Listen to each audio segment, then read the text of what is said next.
hate to tell you, but for those of you that are watching, there is a spiritual war. It's unrelenting. It's always ongoing. And we just fool ourselves not to accept that. I don't know what it is with men especially.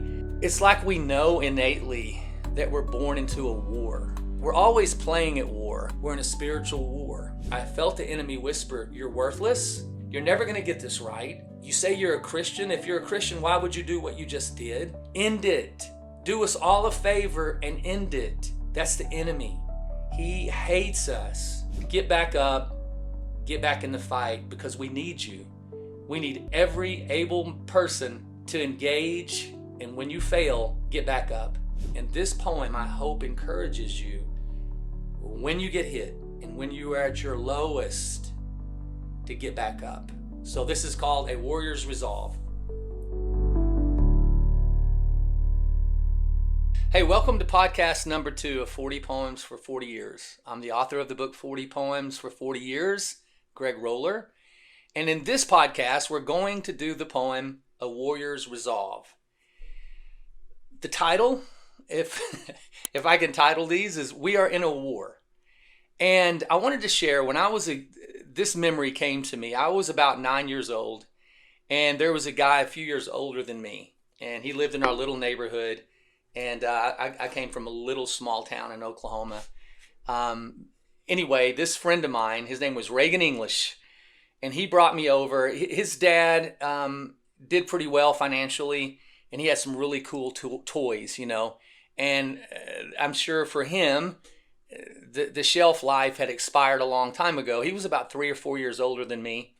But he brought me this entire sack. It was a paper sack, and it was all dilapidated, but it was filled with Army men. And it was American Green Army men, the kind that are crawling on the ground. They got the flamethrowers, and there was Japanese, and they were so cool. Probably a little stereotypical, because I remember some of the Japanese had like these big, thick glasses, even in the little plastic Army men, and they had their wrappings on their legs, but you could tell they were sand colored, and then the Americans, they were green. And I would play for hours in the sand bed at my grandmother's where I stayed, my Mama Hancock. And it was behind these big spreading shrubs. And I'd set them up, and I would throw dirt clods on them. But I would just be engrossed. And I was so thankful for that sack of Army men. And I don't know what it is with men especially. It's like we know innately that we're born into a war. We're always playing at war. Even as a kid, we would play Army. We would throw dirt clods. We would build forts. We would charge the forts, you know. And that was just, I remember one of my friends, another one that had a little bit nicer, you know, toys. And I went and stayed with him once. And he had this really cool, it was like a little M1, but it was really wooden. And you could cock back the bolt, and there was like a carved, it was like a fake bullet, but it looked real. I played with that thing forever. So I think that men innately know we were born to be warriors. We were born because we were born into a war. And I may have alluded to this a little bit in my first podcast when I said Billy Joe wrote the song, "We didn't start the fire, but it's always burning since the world's been turning." And, you know, we didn't start it either, but we're certainly born into this war, this civil war between, you know, God and the powers of darkness. And my dad told me when he was through boot camp and he got to Vietnam, he said, I knew I'd been training, and he was at Fort Polk, Louisiana. And he said, I'd been training. I knew we were going to war. It was in 1968. So it was at the height of the Vietnam War. He said, but when it really hit me was when we flew into the country, and he said we were in a commercial jetliner, and he said I look up and 2 fighter jets come up to escort us in. And he said then I looked out on the horizon, and I could see smoke billowing up, you know, and he said I knew then that we were coming into a war zone. I think sometimes that we live unaware that we are absolutely in a war. And I think of Abraham Lincoln, the Gettysburg Address, and he said, we are now engaged in a great civil war. testing whether this nation or that can long endure. I'm probably butchering that. I'll be like Joe Biden. You know the thing. You know the Gettysburg thing. But Paul says in Ephesians that for we struggle not against flesh and blood, but against the principalities, the rulers, authorities, against the powers of this dark world, and against the spiritual forces of evil in the heavenly realms. And that is in Ephesians 6:12. I wish that wasn't so. But once you understand that concept, once you accept it, then you won't feel so maybe disoriented. My next podcast, which is going to be called a Memorial Day Tribute, and it's on actual physical combat, but I want to talk about getting oriented in that podcast. But for this podcast, the orientation is that we are in a war. We're in a spiritual war, and it's been raging a long, long time. I heard recently where Tucker Carlson said, I was kind of surprised, but he talked about being attacked by a demon. And I'm sure many people will take that and disparage it, make fun of him. I wish that I could. Now, I've never been attacked the way he was attacked, but when I was a young man, I was wanting to go to the mission fields, and I was in Germany, and I was working at Rhein-Main Air Base, and I had to take the train in every morning. And I had all of these pamphlets, these tracts on why you should go to the mission field, and they were by this singer named Keith Green.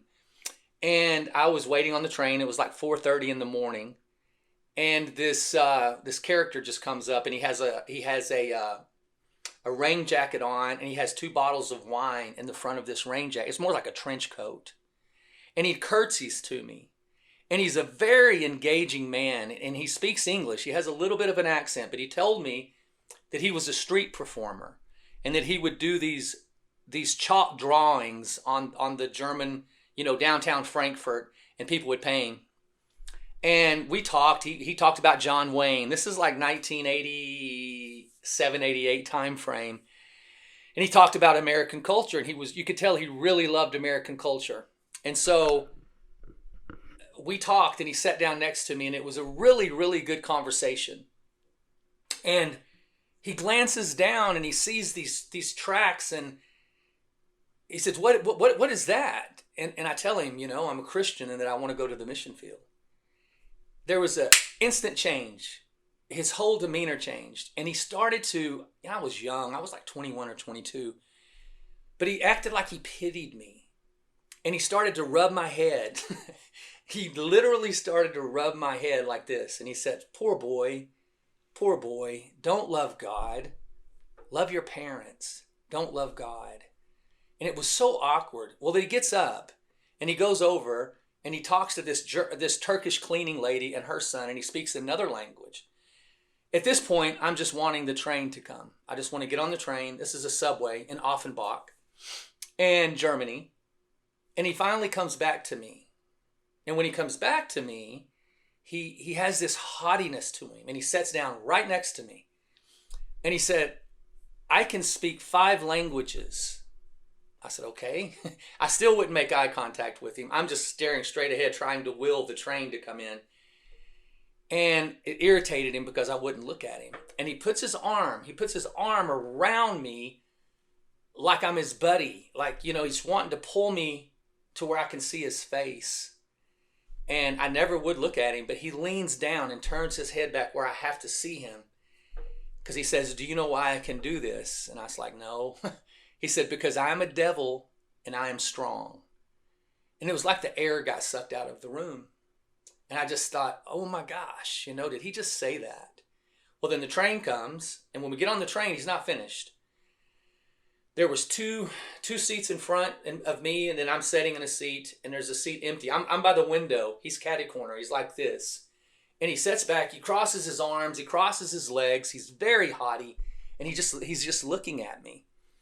I don't know if angels cuss, but there was a guy behind me with an Irish accent.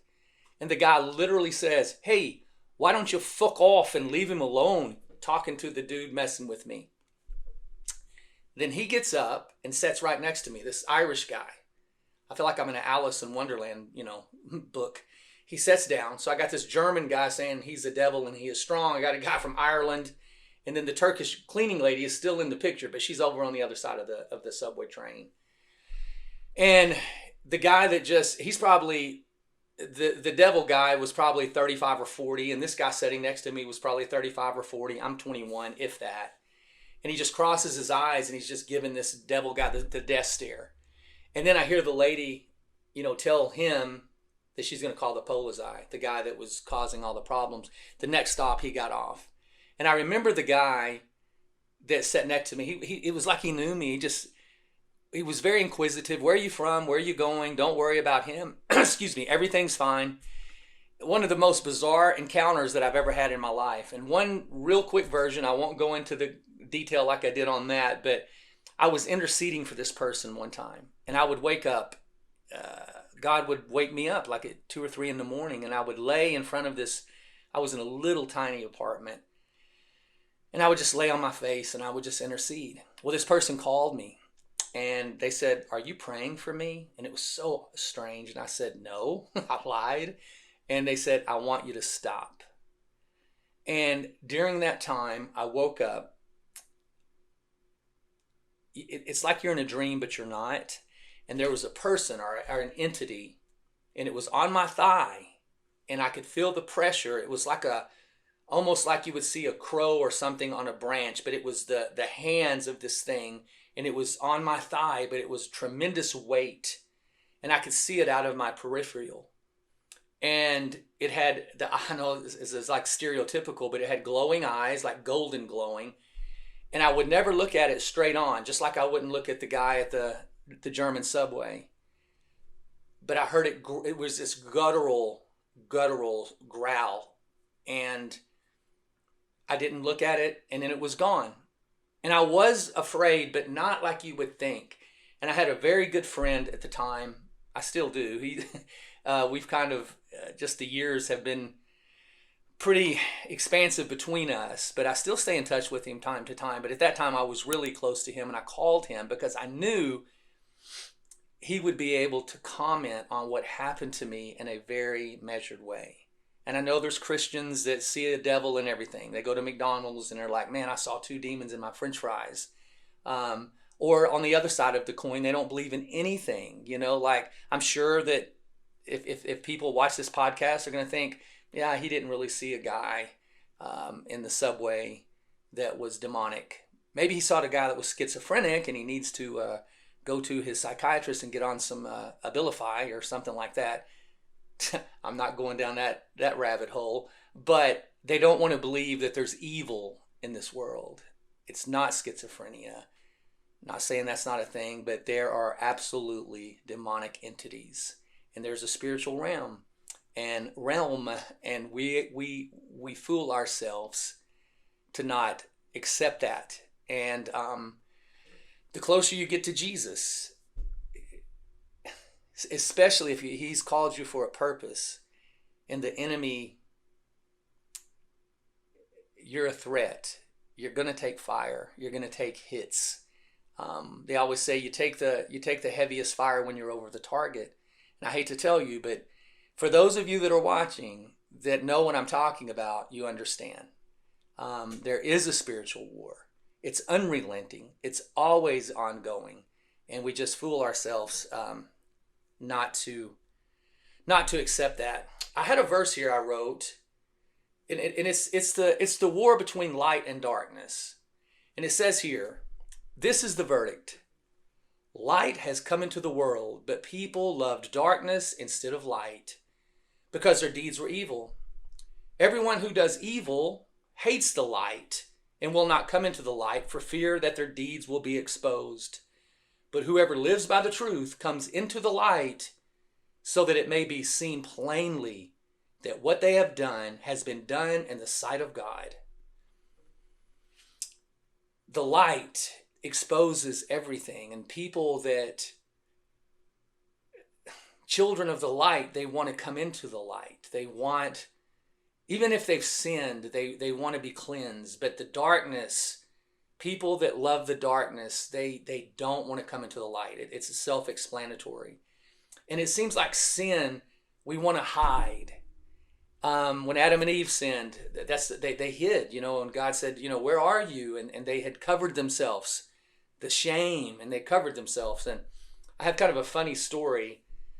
When I was a little boy, I was playing with this thermometer, and it was the old glass thermometers that they literally had mercury in them, I think. But it was my mama's, and I stayed, I told you in the previous podcast, I think, she basically was the hand that rocked my cradle. Well, I had went into the house, I got the thermometer, and I was outside at this flower bed, and I was playing with it. I was playing with the thermometer, and it broke. And I was like, oh man, this isn't good. I broke the thermometer. Well, I dug into the flower bed and I buried it. But guess what? I'm sure God saw me, but that wasn't my biggest concern. I had a cousin, and she was 2 years older. She had red hair and freckles, and her name's Angie, and we're still really close. And she said, I saw what you did. I saw you break that and bury it. And I was like, oh my goodness. Well, she used that for a little bit longer than she should have. Hey, go get me an ice cream out of the freezer. Nope. I'm going to tell Mama. I become the ice cream guy really quickly. Finally, I remember it just wore thin and I didn't care. I'm like, tell her, whatever she does to me cannot be worse than being an indentured servant to you the rest of the summer. So that fear of being exposed. But I think that when God is in your life and you've been awakened, I call it awakening grace. I read that in a book recently. It's not mine. When he awakens you to your condition, and then he shows you the remedy. What was the song? Amazing Grace. Amazing grace, how sweet the sound that saved a wretch like me. I once was lost, but now I'm found. Was blind, but now I see. Was grace that taught my heart to live your best Friday. Everything's great.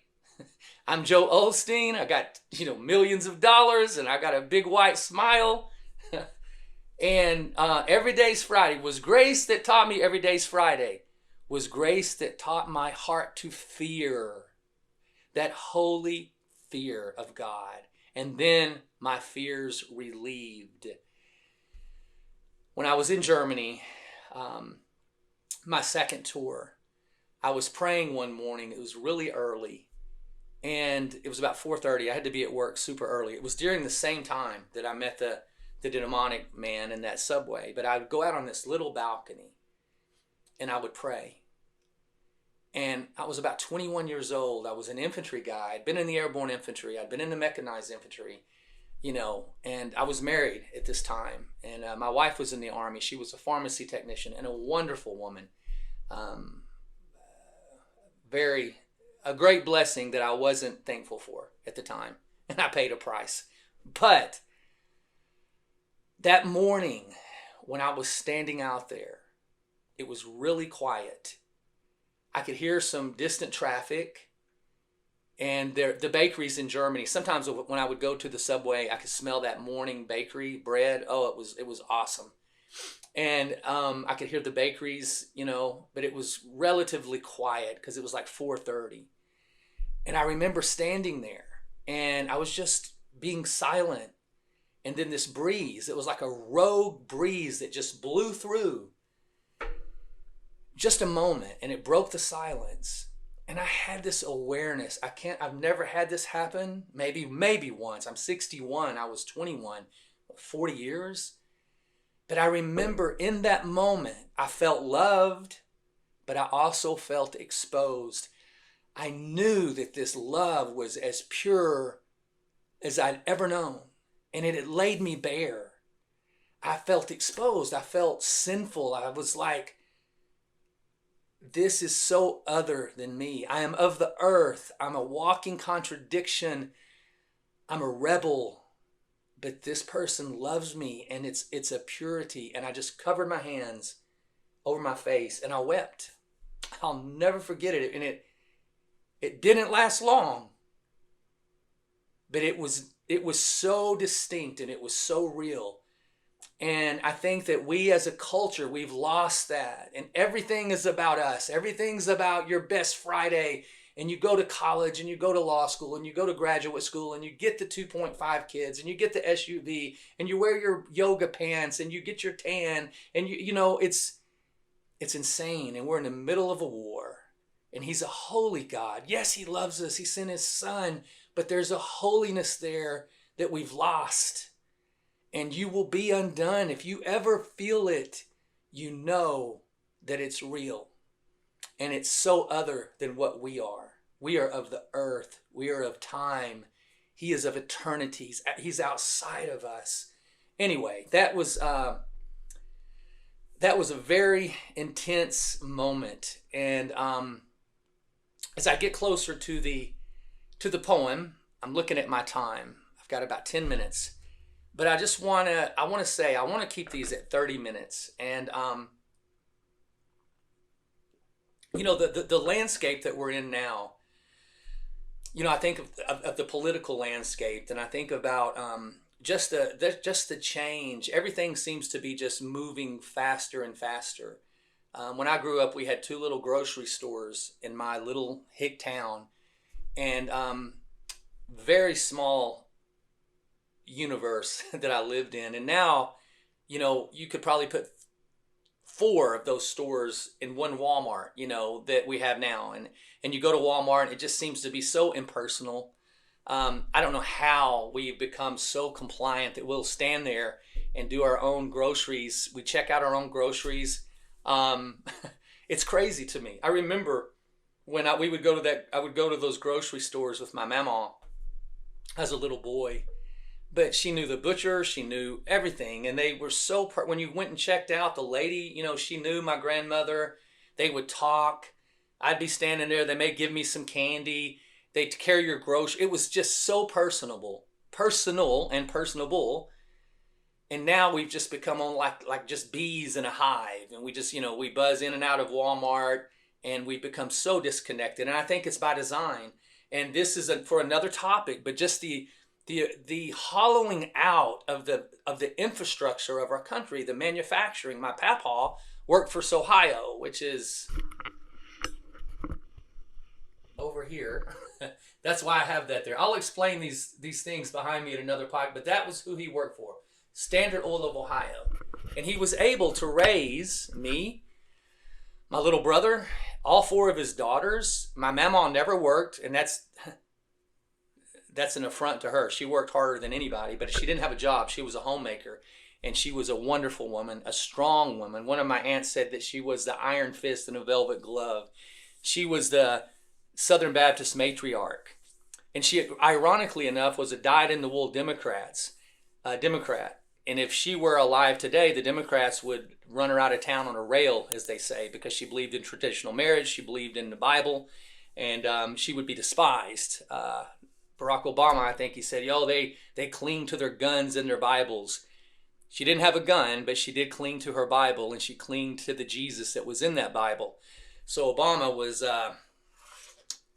I'm not going to go to, he was wrong. Let's put it that way. Yes, he was wrong. The one that puts his chin up a little bit, and he was wrong. She was a wonderful woman, and she was a tremendous homemaker, and I was so blessed to be in her orbit for a period of time. But everything has become so, there's no way. I think the Ohio was sold out 2, 3, 4, 5 times. Papa worked for them, I think 30, almost 40 years. You can't do that anymore. The infrastructure, everything's hollowed out. And I've noticed all the little communities. I've lived away. I left here, this part of Oklahoma at 18, lived all over, lived in Germany. But I've noticed since I've moved back, these little towns that used to be thriving with the little mom and pop stores, it looks like ghost towns from an old Western movie set. And instead of mom and pop stores, you got the marijuana stores. You got the weed stores. And when I was a kid, weed was just, you didn't do it. And if you saw some stoner with a white t-shirt with a weed thing on the front of it, you looked at him really suspiciously. And we always just thought of, I always did, I just thought of people that smoke weed as dopers, as deadheads, like Cheech and Chong, like, yo, man, and eyes, what's up? And I think that's by design as well. So that's the landscape. And into this landscape is the hopelessness that gets injected, I think, by the darkness. It wants us in darkness. And whether it's marijuana, pornography, every bit is a drug, every bit is destructive as marijuana. And maybe I'll go into that in another podcast. I'm getting down to the 30 minutes, and I want to get to my poem. And this one is called A Warrior's Resolve. And it's on page 46 of my book. And I wrote this after a terrible fall.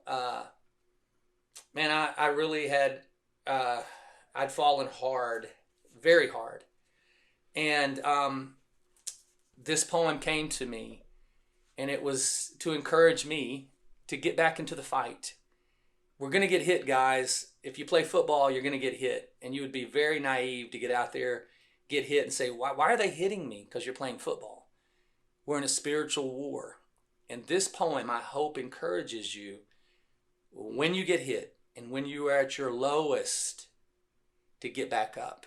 So this is called A Warrior's Resolve. Forbidden fruit I've tasted, and at times it's made me blind, with a lust and with a passion that played havoc with my mind. In the moment it seemed so pleasing, so easy and so right. Any resistance I had was vanquished, so I succumbed and lost the fight.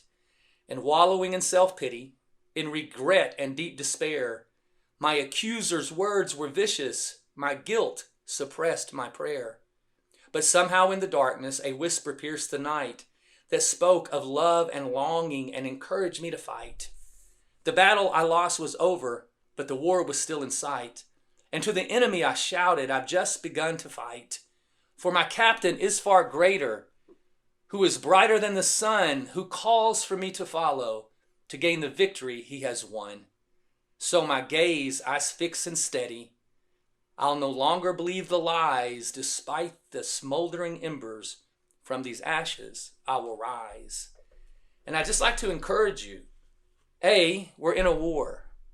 B, you're going to take some significant hits, and you got to get back up. You got to. And I know, please believe me when I tell you, I've struggled not only with the PTSD, but with the depression. And I know I've had a really good friend that was in the fifth group, Special Forces. We were together in Germany when I lost my first son. And he went on, when I went into the Coast Guard after I was in the Army, he went into the Special Forces. And he told me how at times, if it wasn't for his faith, that he would have taken his own life. I felt it. I felt the enemy whisper, you're worthless. You're never going to get this right. You say you're a Christian. If you're a Christian, why would you do what you just did? End it. Do us all a favor and end it. That's the enemy. He hates us. It says the thief only comes to kill, to steal, and to destroy. And that is not hyperbole. That is factual. And it rages hot. And I wanted to just close. My papa told me he got a tryout one time when he was a young man. He played shortstop. He went to St. Louis. It was the St. Louis Cardinals. And he said, Craig, that was his name for me. He said, Craig, I was up there with those Italians. I think he used the word wop. I'm sorry, this was a different time. No, everybody wasn't offended. I think that means without papers. But he said those wops, when they would miss a ball, he said they had hit that glove and they'd say, hit me another one, you son of a bitch. Hit me another one. He said if I missed a ball, I got my head down. I couldn't look up. I was devastated. I lost all confidence. And he didn't make it. He said, I didn't make it. He said, I didn't have the confidence. He said, Craig, I was raised out in those piney woods of Mississippi. I had never been around really anybody. But he told me how those Italian players, they didn't get their head down. If they missed a ball, they said, you hit me another one. I'll catch that one. And I would encourage you, I would encourage you when you fall, and you're going to fall. How foolish. When I went back to Germany in 2013, I read a book. I think it was called something Platoon, but it was about a person in Afghanistan. And he talked about how this young boy, 19, had never been into combat. And when they got into a firefight, he just stands up. He doesn't know what's going on. He'd never been in a firefight. And when he stands up, he took one right to the chin, killed him instantly. He wasn't prepared for the war. He didn't realize what war was.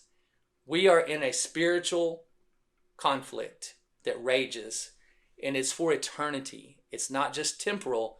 It's for the souls of men, women, and children, and it's for eternity. So in closing, let me encourage you to stay in the fight. If you fall, be like the Italian baseball players. Hit your glove, get back up, get back in the fight, because we need you.